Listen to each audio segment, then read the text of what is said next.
When you hear the word, the noun Arab, what racial image comes into your mind? Is this the common image that you think of, or this? And do you think that's correct? Who is an Arab? Is an Arab a Semite? Where did they come from? Welcome to our topic today, New Arab, whence their real home. A pictorial evidence of the migrations of new peoples into Africa can further this study and find a lot of evidence from the University of Pennsylvania African Studies Center, the website shown here, and as well as authentic references from the internet, from books, from personal investigations, and also from merely observing and learning.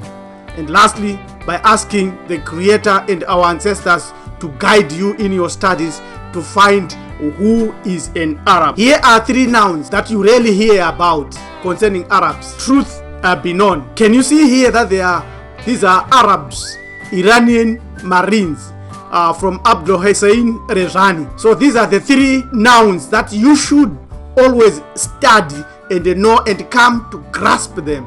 Al-Arab, Al-Ariba. He is from Saudi Arabia, Kushites of the oldest, purest civilization and bloodlines. Al-Arab, Al-Mutariba, mixed with the Southerners. That's the Al-Bashir that you have seen above there. Al-Arab, Al-Musta'ariba. There is no Al-Arab Musta'ariba here. These are of foreign origin or Arabized settlers. We shall show these people, we shall show these racial groups as we proceed. Our main thrust is to prove the origins and the authentic and original Arab. This is the areas that we are concerned with. But let us all know that there is no Middle East at all. It is a created zone, a created area, a created place created by Europe and by global powers for purposes that it is serving today. All of that is Africa. You can see the map we are showing of Africa here, and the great sacred river, the river Haapgi, so-called Nile. North Africa, now known as Middle East, consists of 22 so-called Arab countries. And by Arab, the definition is completely different from what is authentic and historical. These countries are Jordan, Palestine, Syria, Lebanon, Morocco, Mauritania, Algeria, Tunisia, Libya, Sudan, Somalia, Egypt, Saudi Arabia, Yemen, Oman, Qatar, Bahrain, Kuwait, the Comoros Islands, Iraq, Djibouti, and the United Arab Emirates, as well as Israel, include it there. Saudi Bedouin man is the authentic one. Why Arabs were called the blacks? Any Middle Eastern and colonialist descriptions of tribes of Arabia, not at the time, during the time of the Prophet in the 14th century, they said the Arabs take pride in their black complexion. Al-Jahiz, 9th century. This is 9th century. So things have changed by now. Now we also go to the other grammarian. The Arabs describe their color as black, and they describe the color of the non-Arab Persians as red. Assertions of 13th century grammarian Ibn Manzur or Madur, 13th century in Lisan al-Arab volume 4. He was born in Tunis, northern Egypt. So that's clear. That sets the scholarly foundation. No one on earth, no one today can come up and dispute this. This is a known fact. They will either be silent about it, or they will either be jumpy on it, and they will either start to call names. We have not called any names here to describe what the 9th century writers say, and also what the 14th century writers say, that the Arabs took pride in their black complexion. We have described the three nouns that describes the Arab. The original authentic Arab is a Bantu, is an African. Now, is this true? Who is authentic? Let's be practical here.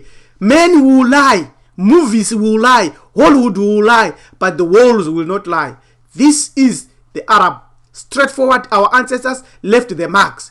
All this is entertainment. It's movies. It's not authentic. These are not either Hebrews, are not either Arabs. They are not even Africans. You can see who they are. Here is the Arab. Here is the African. Here is the Hebrew. Here is the authentic Muntu, authentic Bantu. This is the authentic Buddha. No two ways about that.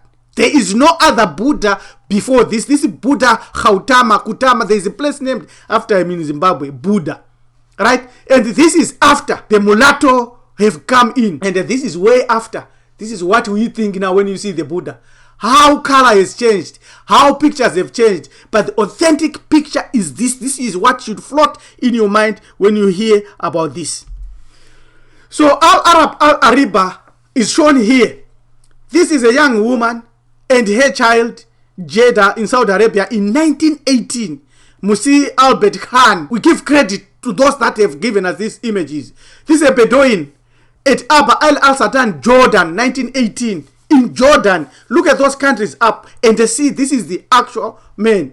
And this is in Oman, actually from Zanzibar. These are authentic Arabs. Al-Arab Al-Ariba. They are authentic. We're showing them here. The daughter and the son of the Sultan of Zanzibar, protected by two guards, 1800 centuries. Look at that. How things have changed today. This is authentic. No one can dispute this. Anyone who disputes this is just a liar. Is just a liar. They are young boys, Arabs, authentic, original Arabs. No two ways about that. No questions about. This is Arab Khatan, Wailer tribesmen from the Najran area, close to the border with Yemen. Yemen. Look at them.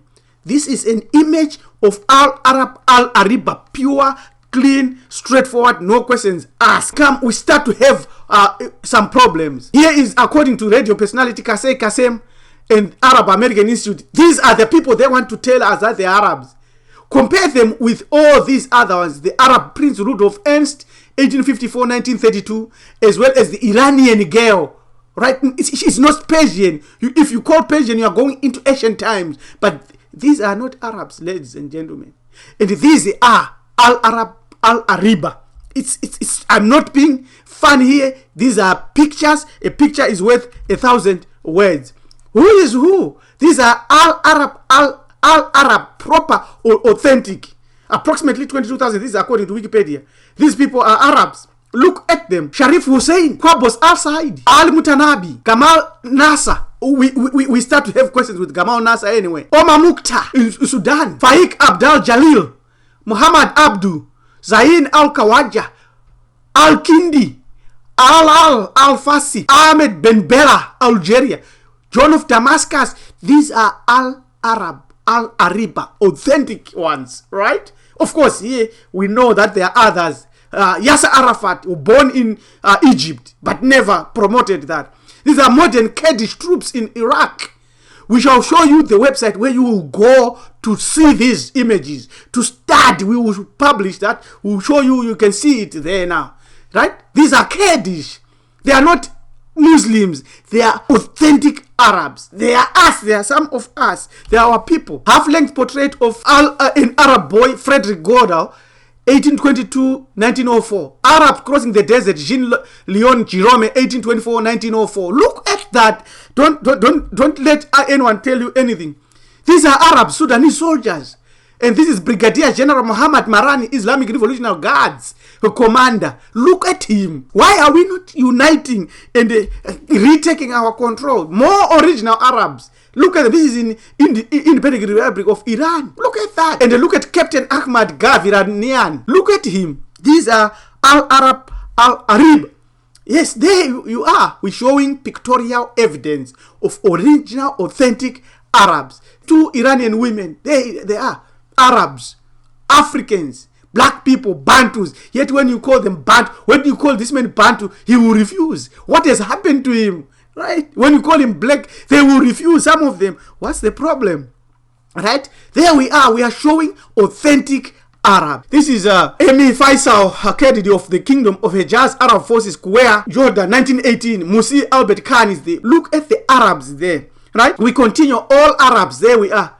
Now, there is the young Arab boy, the Captain Gaviranian, we have shown, and the Arab youth now. You see what's happening now? The process of changing is going on. This is the soccer team from Abadan, Iran, 1936. Right? Look at that. And also, this is Shaman Men,Nej region, Saudi Arabia, from Arabia Felix across the empty quarter of Arabia, Bertram Thomas, 1932. they're skinning a camel there. Look at them. And these are Iranian boys at school. Today, as we speak, these are the images you never see on television. There they are having lunch, Arabs. What's the problem with us? We can't even know who we are. We can't know our relatives and friends. Yes, in Yemen, and there is Sultan Qaboos bin Said Al Said. What's his face like? These are Arabs. Now, here is the question now. Here is the proof. Only one here is authentic on this. Only one is authentic of this. Who is that one? Can you point him? Karen is Syria and the wife. Look at him. Does he look like that? Look at our president of Yemen, the current president of Yemen, Abdel Rabah Mansour Hadi. He's European. These are Europeans. Let's not hit the bush about it, right? If they go walk into you in Europe, they will straightforward feet. But if he walks into Europe today, he will be an odd one out. So who is authentic here? I leave that to yourself. Al-Arab, Al-Ariba here. Al-Arab Mustariba. These are now those that came outside, the ones that are dominating now. I'm being fair, I'm being academic about it. You can go to www.aliyad.com to find these images. Straightforward, I'm showing you the website you can look at and study. There we are, Al-Arab Al-Ariba and Al-Arab Mustariba. Straight, clear, no questions asked. Interracial marriages, where did the women come from? You see here, here's our own brother in classical times, right? And there is the wife. So that's where the changes have come from. Interracial marriages. That's where it has created the new ones. Geography of the South, November 27, 1871. It says there's a lot here that we can describe. Only a few tribes such as the Bene Hadda have kept their independence. And so he explains all that. Then he says the inhabitants of this part of Arabia nearly all belong to the race of Himyariyat. Their complexion is almost as black as that of the Abyssinians or Ethiopians or Africans or Bantus. Their bodies are very finely formed with slender yet strong limbs. Their faces are Semitic. That's where the problem comes from, because at that time they thought that a Semite is something else. A Semite is just a word that was thrown around by the German scholars at German universities. Nose is generally aquiline. That's not also a description that wants to change to something else. Eyes full of fire, yes. Lips small, that's opposite. Lips were big, bull mouth, and the mouth of very diminutive proportions. Yes, you are talking now. They are generally thin and never fat. They have little or no beard. Their hair is long but curly, not woolly. All that is now showing how they are. The color is what we think of. And here now is Mr. Paragraph. This is discussions of Baron von Maushardt's paper, November 27, 1871. He says, Mr. Paragraph said the southern portion of Arabia was of remarkable interest because it appeared to be the cradle of pure original Arab race, Al-Arab Al-Ariba. That's correct. That's what we have shown here. And this is the problem that has come amongst us, that within ourselves, this is Saudi Arabia and Yemen and all these are African countries. There was no Middle East. All Iran is an African country. Everything, Sudan is an African country, but slavery and enslavement and the foreigner who came amongst us is the one who has divided us. Therefore, we are now lost and hanging there and destroying ourselves. Thank you so much. If this is your time, grab your ancestry and walk with God again. This is our ancestry. This is our continent, ancient Africa. We have shown the Al-Arab Al-Ariba, the authentic one. I hope and believe that we continue to know and master him. This is Priest Teacher Rabbi L.M. Tumisulu of Committee Hebrew Ethics. Now is our time to walk with God again. Visit our website here and let us get in touch and in contact and spread this message so that all of us can come to the understanding of our own people and unite as one people. Thank you. Goodbye.